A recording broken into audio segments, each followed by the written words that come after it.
கொடுக்கப்படும். ஹல்லேலூயா. தேடுங்கள் ஒரு காரியத்தை. ஆண்டவரே, வேதத்துள்ள வார்த்தைகளை தேடி வாசிகள் என்று கூட நம்ம கேட்போம். ஏனென்றால் அந்த வார்த்தைக்கு ஒத்த வார்த்தை எந்த இடத்தில் இருக்கிறது என்பதை தேடுங்கள். ஹல்லேலூயா.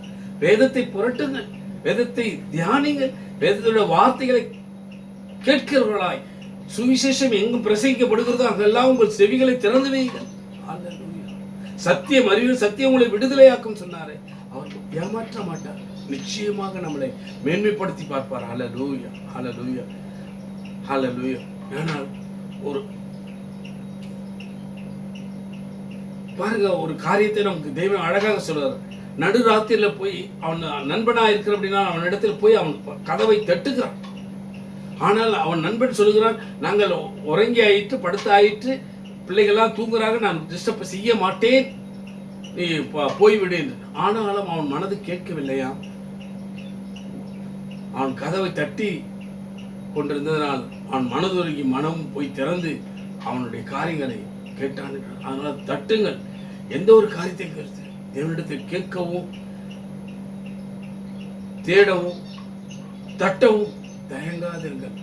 அப்பா, நீர் எங்களுக்கு இந்த காரியத்தை வாக்கியம் பண்ண வரையில் நாங்கள் ஜெபிக்க மறக்க மாட்டோம், ஜெபித்துக் கொண்டே இருப்போம். ஹல்லேலூயா. ஹல்லேலூயா. ஏன்னா நமக்கு ஒரு சமாதானம் வரும் வரை நாம் விடமாட்டோம் அந்த காரியத்தை. ஹல்லேலூயா. பாருங்க, அண்ணால் கூட அப்படிதான் ஜெபித்திருப்பார், அப்படிதான் ஜெபித்தார். அவள் அழுதாள். ஹல்லேலூயா. ஆனாலும்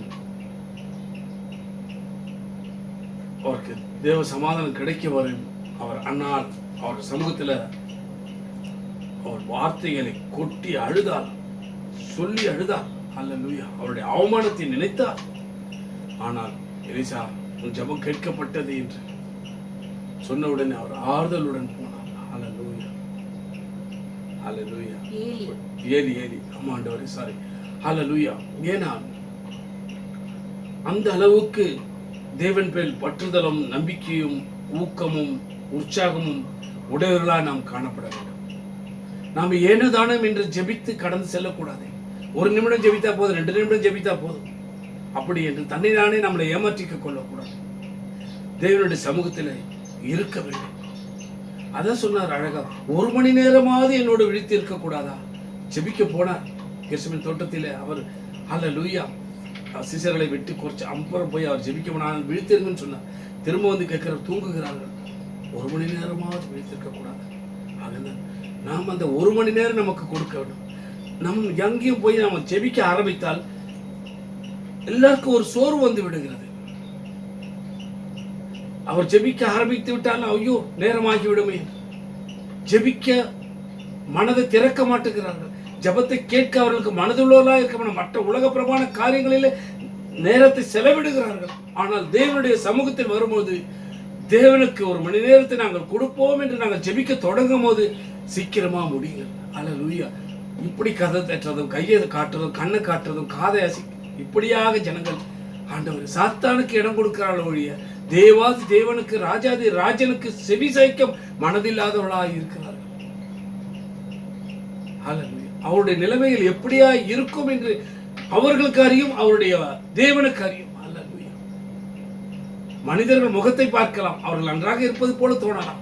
அவளுக்குள்ள இருக்கிற பாடுகளும் நெருக்கங்களும் கவலைகளும் கண்ணீர்களும் துக்கங்களும் துயரங்களும் நிந்தைகளும் அவமான கஷ்ட நஷ்டங்களும் எவ்வளவு பெரிதாக இருக்கிறது என்று அவளுக்கும் அவரையும் தேவனுக்கு அறியும்.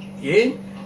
ஜெபத்திலே அவர்களுக்கு ஜெப நேரத்திலும் சரி, தேவனை ஆராதிக்கவும் சரி, நேரம் கொடுக்க அவர்களுக்கு மனதில்லை. அதனாலதான் ஜெபிக்க கற்றுக்கொள்ளுங்கள். ஜெப நேரத்தை அதிகப்படுத்துங்கள். ஜெபத்திலே தரித்திருங்கள். ஒருமனப்பட்டதோ மனதோடு ஏகம சிந்தையோடு தேவனை ஆராதிக்க பழகி கொள்ளுங்கள் என்று சொல்லிக் கொடுக்கிறோம். ஹல்லேலூயா. ஹல்லேலூயா. ஹல்லேலூயா. அதே மத்தேயு 7:8 எடுத்து வாசிப்போம். ஏனென்றால் கேட்கிறவன் எவனும் பெற்றுக்கொள்கிறான், கேட்கிற எவனும் பெற்றுக்கொள்கிறான், தேடுகிறவன் கண்டடைகிறான், தட்டுகின்றவனுக்கு திறக்கப்படும். அல்ல பாத்தீங்களா? பாருங்க, இப்பதான் சொல்லி முடிச்சோம். ஏனென்றால் கேட்கிற எவனும் பெற்றுக்கொள்கிறான், தேடுகிறவன் கண்டடைகிறான், தட்டுகிறவனுக்கு திறக்கப்படும். ஹல்லேலூயா. ஹல்லேலூயா. ஓ, ஏன்னா தேடுகிறவன் கண்டடைகிறான். அல்லேலூயா. எப்படி இந்த ஆட்டை குறித்து சொன்னார், ஒரு ஒரு காயின் தொலைந்து போனது, அதை விளக்கை கொளுத்தி அதை அந்த காயின் எடுத்து கிடைக்கும் வரை அவர் சந்தோஷப்படுகிறார் என்று, ஒரு ஆட்டை தொலைத்து விட்டு 99 ஆடுகளை விட்டுவிட்டு அந்த ஒரு ஆடாக போய் தேடி கண்டுபிடித்து கொண்டு வந்து சந்தோஷப்படுகிறாங்க. இவ்வளவு உண்மைகள் சுலபமாக சொல்லுகிறார். ஆகதான் தேவன் சொல்லுகிறார், இந்த மார்க்கு 11:24 எடுத்து நாம் வாசிக்கும் போது தேவன் நம்மளோடு இடைப்படுகிறத நாம் பார்க்கிறோம். ஹல்லேலூயா, ஹல்லேலூயா, ஸ்தோத்திரம். மார்க்கு 11:24. ஆதலால் நீங்கள் ஜெபம் பண்ணும்போது எவைகளை கேட்டுக்கொள்வீர்களோ ஆதலால் நீங்கள் ஜெபம் பண்ணும்போது எவைகளை கேட்டுக்கொள்வீர்களோ அவைகளை பெற்றுக்கொள்வோம் என்று அவைகளை பெற்றுக்கொள்வோம் என்று விசுவாசியுங்கள். ஹல்லேலூயா, ஹல்லேலூயா. ஏனென்றால் நாம் ஜெபம், நம்முடைய ஜெபம் எப்படிப்பட்டுள்ளதாக விசுவாசம் உள்ள ஜெபமாக இருக்க வேண்டும். ஹல்லேலூயா. ஆகையால் ஜெபத்தில் எவைகளை கேட்டுக்கொள்ள அவளை பெற்றுக்கொள்வோம் என்று விசுவாசியுங்கள். ஏனால் விசுவாசத்தான் இந்த உலகத்தை ஜெயிக்கிற ஜெயம். விசுவாசத்தினால் நீதிமான் பிழைக்கிறான். விசுவாசித்தால் தேவனுடைய மகிமையை காண்பீர்கள். ஹல்லேலூயா. ஆகையால்தான் தேவனிடத்தில் நாம் வரும்போதெல்லாம், அப்பா இந்த விசுவாசத்தை தொடங்கின ஒரு முடிக்கிற ஒரு நீராய் இருக்கிறோம், இந்த விசுவாசத்தை எங்களுக்கு வர்த்திக்க பண்ணுங்கப்பா. ஹல்லேலூயா. ஸ்தோத்திரம் ஆண்டவரே. எங்களுடைய அவிவிசுவாசம் எங்களை விட்டு நீங்கட்டும். ஹல்லேலூயா, ஹல்லேலூயா. சிறுசர்கள் கூட அப்படிதான் கேட்டார். அங்க உள்ள ஜனங்கள் கூட சிலர் வந்து அவரிடத்தை கேட்கும் போது, என்னுடைய அவிவிசுவாசம் என்னை விட்டு நீங்க முடியாய். ஹல்லேலூயா. ஏன்னா எங்களுக்குள்ள விசுவாசம் வளர வேண்டும். ஹல்லேலூயா. அதை அனுதினம் நாம் ஜெபித்து கேட்க வேண்டும். ஹல்லேலூயா, ஹல்லேலூயா. ஸ்தோத்திரம். யோவான் 4:24 எடுத்து வாசிப்போம். அவரிடத்துல எப்படியெல்லாம் கேட்க வேண்டும். ஹல்லேலூயா. ஸ்தோத்திரம், ஸ்தோத்திரம். நன்றி இயேசுவே, நன்றி ஆவியானவரே, நன்றி பிதாவே. நன்றியோடு மை ஸ்தோத்திரிக்கிறோம். தேவன் ஆவியாய் இருக்கிறார். அவரை தொழுது கொள்ளுகிறவர்கள் ஆவியோடும் உண்மையோடும் அவரை தொழுது கொள்ள வேண்டும். பார்த்தீங்களா, தேவன் ஆவியா இருக்கிறார். கர்த்தராகிய இயேசு கிறிஸ்து மனுஷர் ரூபம், மனுஷர் மாமிசத்தில் இருக்கும் போது நம்மளோடு சொல்லிக் கொண்டிருந்த வார்த்தைகளை எல்லாம் நினைவு கூறும்படியாய் தேவன் மரித்து 3ஆம் நாள் உயிர்த்தெழுந்தார். அவர் பரலோகத்தில் வீற்றிருக்கிறார். நமக்காக பரிந்து பேசிக் கொண்டிருக்கிறார். அவர் ஜீவனோடு இருக்கிறார். இன்றும் அவர் ஆவியா இருக்கிறார். அந்த ஆவியானவரை, அல்லேலூயா, அந்த பரிசுத்த ஆவியானவர் நமக்கு கொடுத்து போயிருக்கிறார். ஆகெல்லாம் நான் போவேனாக பரிசுத்த ஆவியானவர் வருவது உங்களுக்கு நலமாய் இருக்கும் என்று சொல்றார். ஏனால் தேவன் ஆவியா இருக்கிறார். அல்லேலூயா. 3இல் ஒன்றானவர் பிதா, குமார், பரிசுத்த ஆவியானவர் 3 பேரும் ஒரே காரியத்தை தான் நினைக்கிறார்கள் என்று நம்ம தியானித்திருக்கிறோம். அதே சமயத்துல இன்றும் அதை தான் உணர்த்துகிறார். அவர் ஆவியாய் இருக்கிறார். அல்லேலூயா. தேவன் ஆவியாய் இருக்கிறார்.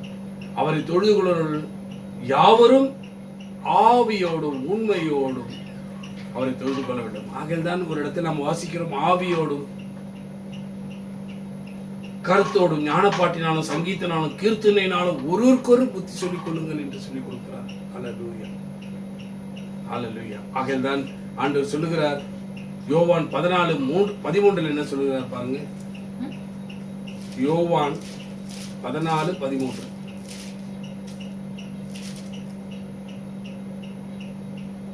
நீங்கள் என் நாமத்தினாலே எதை கேட்பீர்களோ குமாரனில் பிதா மகிமைப்படும்படியாக அதை செய்வேன். ஹல்லேலூயா. குமாரனில் பிதா, பிதாவில் குமாரன். ஹல்லேலூயா.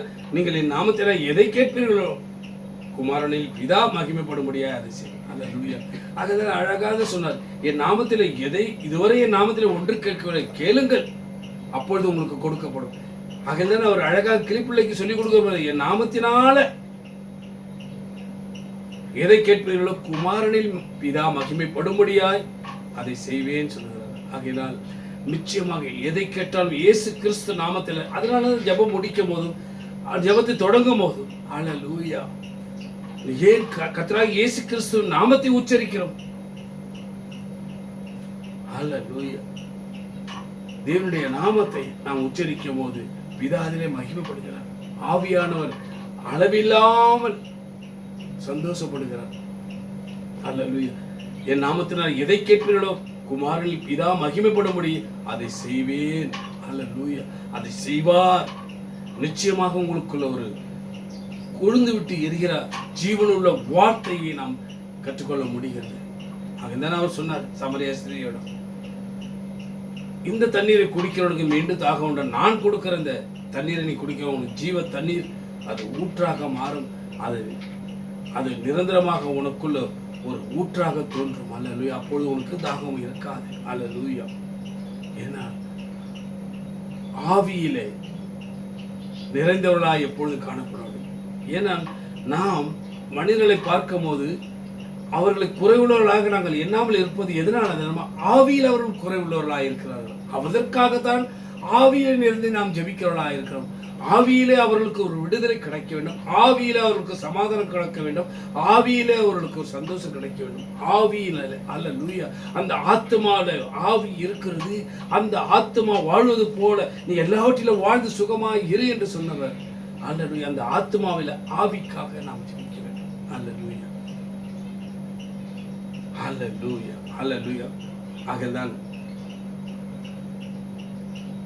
அதே யோவான் 15:7 என்ன சொல்லுகிறார் பாருங்க.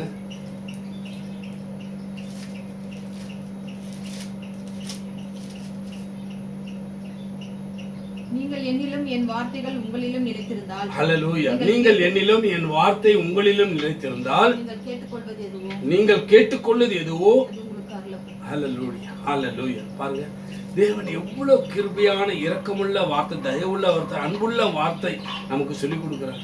நீங்கள் என்னிலும் என் வார்த்தை உங்களிலும் நிலைத்திருந்தால் நீங்கள் கேட்டுக்கொள்வது எதுவோ அது உங்களுக்கு செய்யப்படும். ஹல்லேலூயா. ஹல்லேலூயா.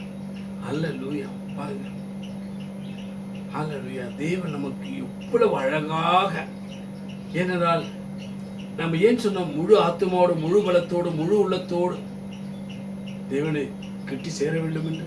ஹல்லேலூயா. அப்போ தேவனுடைய வார்த்தை நமக்குள்ள வருமா இல்லையா? நிச்சயமாக வரும். தேவன் இப்படியெல்லாம் சொல்லியிருக்கிறார். தேவன், நான் உன்னை விட்டு விலகுவதும் இல்லை, உன்னை கைவிடுவதும் இல்லை, உனக்கு எதிராக ஆயுதம் ஒன்று வாக்கியது போக உன்னை தொடுகிறேன், என் கண்மனை தொடுகிறான், சுற்றிலும் வேலையெடுத்து இரத்த கோட்டுகளை மூடி வைத்திருக்கிறேன். அவன் ஒரு வழியாக புறப்பட்டவன் 7 வழியாய் புறப்பட்டு ஓடுவான். சிங்கக்குட்டிகள் தாழ்ச்சி அடைந்து பட்டினி கிடக்கும். கர்த்தரை தேடுவதற்கோ ஒரு நன்மை கூறப்படும். ஏன் சொன்னார்? நீங்கள் என்னிலும் என் வார்த்தை உங்களிலும் நிலைத்திருந்தால் நீங்கள் கேட்டுக்கொள்வது எதுவோ அதை நீங்கள் பெற்றுக்கொள்வீர்கள், அது உங்களுக்கு செய்யப்படும் என்று அழகாக சொல்கிறார். ஆகையால் தான் அதே யோவான் 16:23 என்ன சொல்றார் பாருங்க. அந்த நாளிலே நீங்கள் என்னிடத்தில் ஒன்றும் கேட்க மாட்டீர்கள், மெய்யாகவே மெய்யாகவே நான் உங்களுக்கு சொல்லுகிறேன், நீங்கள் என் நாமத்தினாலே பிதாவினிடத்தில் கேட்டுக்கொள்வது எதுவோ அதை அவர் உங்களுக்கு தருவார். ஹல்லேலூயா. மெய்யாகவே மெய்யாகவே நான் உங்களுக்கு சொல்லுகிறேன், என் நாமத்தினாலே நீங்கள் பிதாவை கேட்டுக்கொள்வது, பிதாவினிடத்தில் கேட்டுக்கொள்கிறது எதுவோ அது அவர் உங்களுக்கு தருவார். எவ்வளவு கான்பிடன்ஸ் பாருங்க, எவ்வளவு நிச்சயம் பாருங்க, எவ்வளவு நம்பிக்கை பாருங்க, எவ்வளவு பேர்பட்ட விசுவாசத்தை பாருங்க. ஹல்லேலூயா. தேவன் நமக்குள்ளே அதை தட்டி எழுப்புகிறார். அதனால் வேதத்துடைய வார்த்தைகளை தியானிங்கள். சத்தியம் அறிவுகள், சத்தியம் உங்களை விடுதலையாக்கும். ஏன் அழகாக சொல்லுவார். பரலோக ராஜ்யம் பலவந்த பண்ணப்படுகிறது, அதை பிடித்துக் கொள்ளுகிறவர்கள் பாக்கியவான்களை ஏன் சொல்லுகிறார்?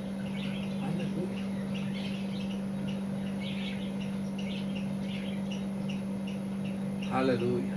ஆண்டவர் நிச்சயமாக நமக்கு சொல்லிக் கொடுக்கிற ஒவ்வொரு வார்த்தையும், ஏன்னா இதெல்லாம் ஜெபம் என்பது எவ்வளவு இம்பார்ட்டன்ட் என்பதை நம்ம அறியும்.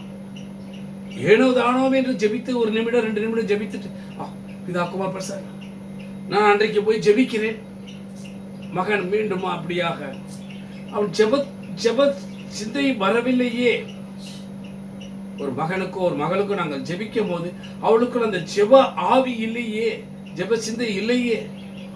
அப்பொழுதுதான் நாங்கள் ஆண்டவரை ஊக்கத்தோடு பாரத்தோடு கண்ணீரோடு நெருக்கத்தோடு அம்மாவுடைய உற்சாகத்தோடு அவர்களோடு ஜெபிக்கும் போது அவர்களில் கண்களில் கண்ணீர் தாரை தாரையாக வருகிறது. அவளுக்குள்ள ஒரு உணர்வு ஏற்படுகிறது.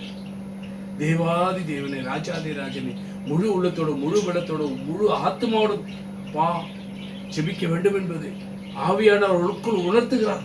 அப்போ உணர்த்தப்படும் போது நாங்கள் எவ்வளவு நிர்விசாரமாய் இருந்து விட்டோம் என்பதை அவர்கள் உணர்கிறார்கள். ஆத்மாவிலே கலங்குகிறார்கள். ஹல்லேலூயா. ஆவியானவர் அப்படிதான் இடைப்படுவார். ஹல்லேலூயா. ஏன்னா ஆத்மா பலன் கொள்ள வேண்டும், ஆத்மாவிலே திடன் கொள்ள வேண்டும், ஆத்மாவிலே நிச்சயம் பெற்றுக்கொள்ள வேண்டும். நாங்கள் இன்று மரித்தால் எங்கே இருப்போம்? ஹல்லேலூயா. நரகத்திலேயா சொர்க்கத்திலேயா? ஹல்லேலூயா. ஒருவனும் பரிசுத்தவான் அல்ல, ஒருவனும் பரிசுத்தவாட்டி அல்ல, ஒருவனும் நீதிமான அல்ல. ஆனால் நீதிமான ஆக்குகிறவர் யார்? தேவாதி தேவர் ராஜாதிர ஆகையினால் பிதா குமார் பரிசுத்த ஆவியினாலே ஞானஸ்தானம் பெறுவன் நீதிமான்களாய் மாற்றப்படுகிறது. அந்த நீதிமான்கள் ஊக்கத்தோடு வேண்டுதல் செய்யும் போது ஜபங்களுக்கு பதில் கிடைக்கிறது. ஊக்கமான ஜபம் அங்கு ஏற்படுகிறது. ஆவியானவர் பெருமூச்சில் வேண்டுதல் செய்கிறார். அங்கு அவர் ஆவியிலே கலந்து விடுகிறார். ஹல்லேலூயா. ஆகையால் எந்த ஸ்தலத்தில் ஏறெடுக்கிற ஜபங்களுக்கு என் கண்கள் செவிகள் திறந்தவைகள் கவனிக்கிறவளவா இருக்கிறது என்று ஏன் சொன்னார்? ஏன் நமக்கு இந்த பரலோக வாசல் ஜெபவோட ஐக்கியத்தை ஏற்படுத்தினார்? ஹல்லேலூயா. இந்த ஸ்தலத்தில் ஏறெடுக்கிற ஜபங்களுக்கு என் கண்கள் செவிகள் திறந்தவைகள் கவனிக்கிறவளவா இருக்கும். என் நாமம் தரிக்கப்பட்ட என் ஜனங்கள் தங்களை தாழ்த்தி என் முகத்தை தேடி தங்களுடைய பொல்லாத வழிகளை விட்டு மனம் திரும்பும் போது பரலோகத்தில் இருக்க நான் கேட்டு பாவத்தை மன்னித்து தேசத்துக்கு சேமத்தை கொடுப்பேன் சொன்னார். ஆக தேசத்திற்காக நாங்கள் ஜெபிக்க ஆரம்பிக்கும் போது, அப்பா எங்கள் பாவங்கள் எங்களை ஒரு விசையாய் கழுவுங்க, எங்கள் மீது இருக்கிற குறைகள் குற்றங்களை மன்னிங்க, நாங்கள் பிறர் குற்றங்களை மன்னிக்கிறது போல எங்கள் குற்றங்களை மன்னிங்கள் என்று சொல்லிக் கொடுத்தது வார்த்தையை நினைவு கூறுகிறோம். நாங்கள் ஆமாம் இந்த உலகத்தில் தான் இருக்கிறோம், நாங்கள் பூரணர் என்று சொல்லிவிட முடியாது, நாங்கள் பரிசுத்தர் என்று நாங்களை மேன்மை பாராட்டிக் கொள்ள முடியாது. எங்களுக்குள்ளும் பாவம் இருக்கிறது. ஹல்லேலூயா. பாவத்தை குறித்தான காரியங்களை நாங்கள் சிந்திக்க போனோம்னால் அளவில்லாதது. எந்த நிலைமையிலும் நாங்கள் தவறி விடுகிறோம் என்பதை நாங்கள் உணர வேண்டும். ஆகில் தான் ஒவ்வொரு நேரமும் தேவனுடைய சமூகத்தில் வரும்போதெல்லாம், அப்பா எங்கள் பாவங்களை கழுவி எங்களை பரிசுத்தப்படுத்துங்க, பரிசுத்தம் இல்லாமல் நம்ம தரிசிக்க முடியாது, நீர் பரிசுத்தர் பரிசுத்தர் பரிசுத்தர் பரிசுத்தர் என்று ஓயாமல் போற்றப்படுகிற பரிசுத்தர் கூட்டத்தின் நடுவில் வாசம் பண்ணுகிறவர் எங்கள் மத்தியிலும் எங்கள் இல்லத்திலும் எங்கள் உள்ளத்திலும் வாசம் பண்ண துடிக்கிறீரே. இதோ வாசற்படியில் நின்று கதவை தட்டுகிறேன், ஒருவன் திறந்தால் அவனோடு நான் வாசம் பண்ணி அவனோடு போஜனம் பண்ணுவேன். ஹல்லேலூயா. அப்பேற்பட்ட தேவன், அப்படி தன்னை தாழ்த்துகிற தேவன், நம்மில் அன்பு கூறுகிற தேவன், நம்மளை கைவிடாத தேவன், நம்மளை நேசிக்கிறவர், நம்மளோடு கூட இருக்கிறவர். ஆகையால் தான் ஜபத்தை விட்டு விடாது, ஜபத்திலே தரித்திருக்க, ஜபத்திலே எவைகளை கேட்பீர்களோ அவளை பெற்றுக்கொள்ள வேண்டிய விசுவாசிங்க. இந்த விசுவாசத்தோட முடிக்கிறவரும் அவரே. ஆகையால் அவரிடத்தில் கேட்டுக்கொள்ளும், எங்களுடைய அவிவிசுவாசிகளை விட்டு நீங்க கேட்டப்பா அல்லது அப்படி ஜெபிக்க கற்றுக்கொள்ளுங்க. ஹல்லேலூயா. பாருங்க, அது யோவான் 16:24 என்ன சொல்லுகிறார் பாருங்க.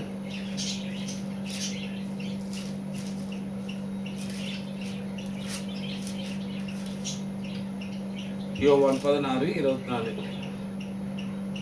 இதுவரைக்கும் என் நாமத்தினாலே ஒன்றும் கேட்கவில்லை, கேளுங்கள், அப்பொழுது உங்கள் சந்தோஷம் நிறைவாய் இருக்கும்படி பெற்றுக்கொள்ள. ஹல்லேலூயா. Glory glory glory. ஏன்னா தேவன் அவ்வளவு கிருபையும் இரக்கமும் உருக்கமும் மனதுருக்கமும் நம்மேல் வைத்திருக்கிறார். நம்மளை விட்டு விலகாதவர், நம்மளுக்கு கற்றுக் கொடுத்து கொண்டே இருக்கிறார், நமக்கு சொல்லி கொடுத்து கொண்டே இருக்கிறார். ஹல்லேலூயா. இதுவரைக்கும் நாமத்தினால ஒன்றுமே கேட்கவில்லையே, கேளுங்கள், அப்பொழுது உங்களுக்கு சந்தோஷம் நிறைவாய் இருக்கும்படி பெற்றுக்கொள்வீர்கள். ஹல்லேலூயா. ஹல்லேலூயா. தேவன் ஒரு நாள் நம்மளை கைவிடுகிற தேவன் அல்ல. தேவன் நம்மளோடு கூட இருந்து நம்மளை வழி நடத்துகிற தேவன். ஹல்லேலூயா. ஹல்லேலூயா. இன்னொரு ரகசியத்தையும் சொல்லிக் கொடுக்கிறார். ஹல்லேலூயா. இன்னொரு ரகசியம் மத்தேயு 6:5 எடுத்து வாசிப்போம், பார்ப்போம். இவ்வளவு பெரிய ரகசியம் தெரியுமா? ஹல்லேலூயா. மத்தேயு 6:5.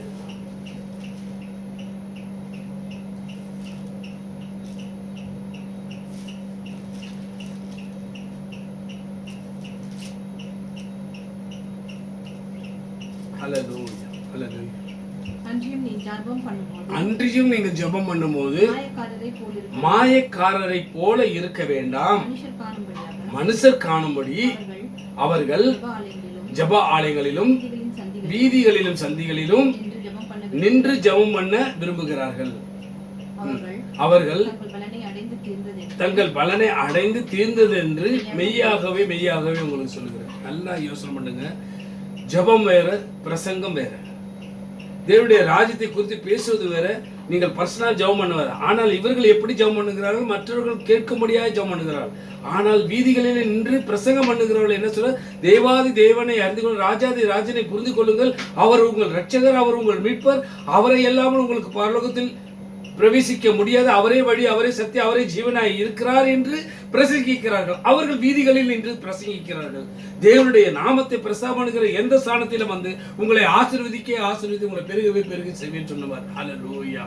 அதனால்தான் அவர் சொல்லுகிறார், எருசலேமே உன் மதில்கள் பகல் முழுது ராம்பொழுது ஒரு காலம் மௌனமாயிராத சாமக்காரரை கட்டளையிடுகிறேன். கர்த்தரை பிரஸ்தாபம் பண்ணுகிறவர்களே,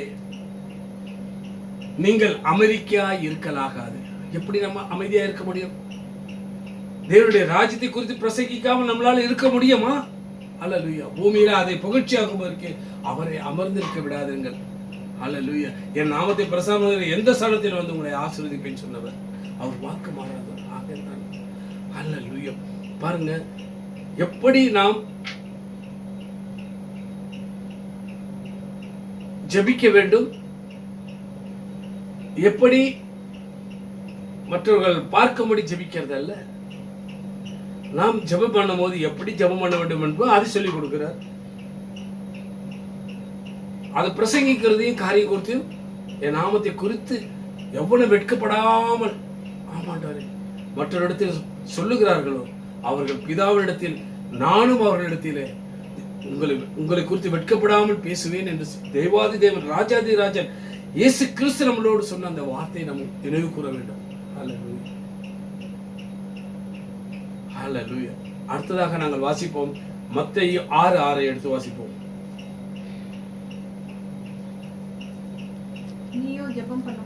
நீங்களோ ஜெபம் பண்ணும்போது உங்கள் அறை வீட்டுக்குள் பிரவேசித்து உங்கள் கதவை பூட்டி அந்தரங்கத்தில் இருக்கிற உங்கள் பிதாவை நோக்கி ஜெபம் பண்ணுங்கள். அப்பொழுது அந்தரங்கத்தில் பார்க்கிற உங்கள் பிதா வெளியரங்கமாக உங்களுக்கு பலன் அளிப்பார். ஹல்லேலூயா. பாருங்க, எவ்வளவு பெரிய ரகசியம், எவ்வளவு பெரிய ரகசியம். ஜெபம் பண்ணுவது எப்படி? ஜெபத்தினால் என்ன பலன்? ஜெபம் செய்யும் போது எப்படி செய்ய வேண்டும்? ஆனால் ஜெபத்துக்கு பதில் கிடைக்க வேண்டும் என்றால் உங்கள் அறை வீட்டுக்குள் பிரவேசித்து உங்க ரூமுக்குள்ள உங்கள் தனிமைப்பட்ட உங்களுடைய நேரத்தில அல்லேலூயா, நீங்கள் தனித்திருக்கும் போதோ இல்லை நீங்கள் கூடியிருக்கும் போதோ பரவாயில்லை, ஆனால் அறை வீட்டுக்குள்ள ஒரு மனதோடு ஏக சிந்தையோடு ஒரு காரியத்தை குறித்து நீங்க ஜெபிக்க வேண்டும். அதே போலதான் நீங்கள் தனிமையில இருக்கும் போது ஜெபிக்கலாம். அல்லேலூயா, அல்லேலூயா, அல்லேலூயா. சோத்திரம். எப்படி ஜெபிக்கணும்? உங்கள் கதவை பூட்டி அந்தரங்கத்தில் இருக்கிற பிதாவை நோக்கி அல்லேலூயா ஜெபம் பண்ணும் போது அப்பொழுது அந்தரங்கத்தில் பார்க்கிற பிதா உங்களுக்கு வெளியரங்கமாய் பதிலளிப்பார். ஹல்லேலூயா, ஹல்லேலூயா, ஹல்லேலூயா, ஹல்லேலூயா, ஹல்லேலூயா.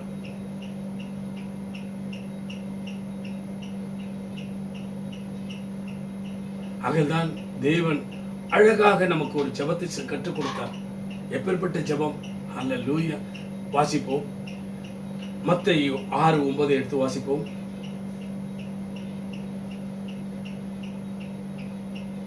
நீங்கள் ஜெபம் பண்ண வேண்டிய விதமாவது பரமண்டலங்களில் இருக்கிற எங்கள் பிதாவே, நாமம் பரிசுத்தப்படுவதாக, அப்படியே கண்டினியூ பண்ணுங்க, ராஜ்யம் வருவதாக, சித்தம் பரமண்டலத்தில் செய்யப்படுகிறது போல பூமியிலேயும் செய்யப்படுவதாக. ஹல்லேலூயா. எங்களுக்கு வேண்டிய ஆகாரத்தை இன்று எங்களுக்கு தாரும். ஆமென். எங்கள் கடனாளிகளுக்கு நாங்கள் மன்னிக்கின்றது போல எங்கள் கடன்களை எங்களுக்கு மன்னியும். எங்களை சோதனைக்கு உட்படாதபடிக்கு ஆமென் தீமை நின்று எங்களை ரட்சித்துக் கொள்ளும். ஆமென். ராஜ்யமும் வல்லமையும் மகிமையும் என்றென்றைக்கும் உம்முடையவைகளே. ஆமென். ஹல்லேலூயா. பாருங்க, எவ்வளவு ஷார்ட் கட்டா, எவ்வளவு தெளிவாக, எவ்வளவு கிருபை உள்ளதாக, எவ்வளவு இரக்கத்தை பெற்றுக்கொள்ள முடியாது, எவ்வளவு தயவு பெற்றுக்கொள்ள முடியாது, எவ்வளவு அன்பை பெற்றுக்கொள்ள முடியாது.